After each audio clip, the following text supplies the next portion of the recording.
Tirumala Venkanna దర్శనంపై గేమర్లు design చేసిన యాప్పై ఇప్పటికే టీటీడీకి ఫిర్యాదులు అందుతున్నాయి. యాప్ను డిజైన్ చేసి భక్తులను రోబోలక్స్లాగా కంపెనీ మోసం చేస్తోందని ఆరోపిస్తున్నారు జనసేన నేత కిరణ్ రాయల్. ఈ విషయంపై ఇప్పటికే టీటీడీ చైర్మన్ బిఆర్ నాయుడుకు ఫిర్యాదు చేశారు. దీంతో వెంటనే చర్యలు తీసుకోవాలంటూ విజిలెన్స్ అధికారులకు ఆదేశాలు జారీ చేశారు. ఈరోజు జనసేన పార్టీకి సంబంధించినటువంటి నాయకులు శ్రీ కిరణ్ రాయల్ గారు ఒక వీడియో చూపించారు. అది అత్యంత దారుణంగా ఉంది. అదేవిధంగా కంప్లైంట్ కూడా చేశారు. అదేంటంటే తిరుమల ఎలా దర్శనం చేసుకోవాలి ఏంటి అనేటువంటి ఒక దేవస్థానం పేరు మీద ఒక డూప్లికేట్ యాప్ ఒకటి తయారు చేశాడు. అది చాలా క్రైమ్ అది.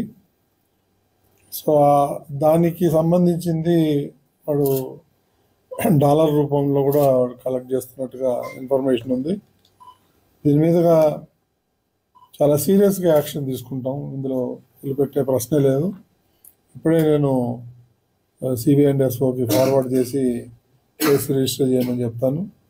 ఏముంది ఇలాంటివి కూడా ఇంకా ముందు ముందు ఏదైనా జరిగితే కూడా తప్పకుండా యాక్షన్ తీసుకుంటాం. గేమర్లు తిరుమల ఆలయాన్ని కూడా వదల్లేదు. ఆలయంలోకి ఎలా ప్రవేశించాలి, ఎలా దర్శనం చేసుకోవాలి అనే విషయంపై ఓ గేమ్ను రూపొందించారు. ఇప్పటికే ఈ గేమ్ ప్లే స్టోర్లో దొరుకుతుంది.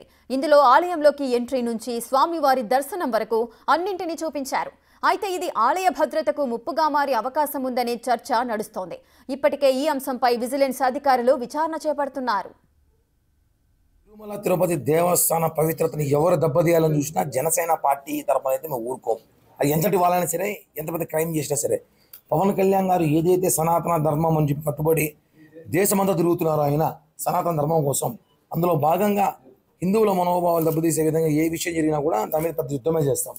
గతంలో కూడా చూసటం అనేక విషయాలపైన జనసేన పార్టీ ఫైట్ చేసాం, పోరాడడం సాధించుకున్నాం కూడా. ఇప్పుడు తాజాగా రోబ్లాక్స్ అనే ఒక యాప్, సోషల్ మీడియాలో ఒక యాప్ ఉంటుంది రోబ్లాక్స్ అని. అందులో మన రాష్ట్రమే కాదు, తమిళనాడు, కర్ణాటక అన్ని రాష్ట్రాలకు సంబంధించి ఆ యాప్లోకి వెళ్ళి ఓపెన్ చేస్తే గుళ్ళు దర్శనాలు దేవుడిని ఎలా చేసుకోవచ్చు, ఎలా ఆ గుళ్ళ లోపల ఎలా ఉంటుంది, ఆ లోపల ఎలా జరుగుతుంది, ఎలా వెళ్ళొచ్చు, ఎలా రావచ్చు, ఇవన్నీ కూడా క్రియేట్ చేసి యాప్ రెడీ చేశారు.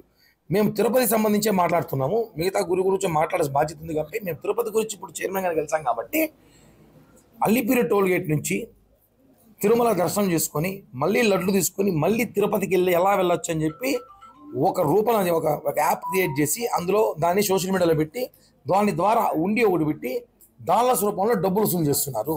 తిరుమల తిరుపతి దేవస్థాన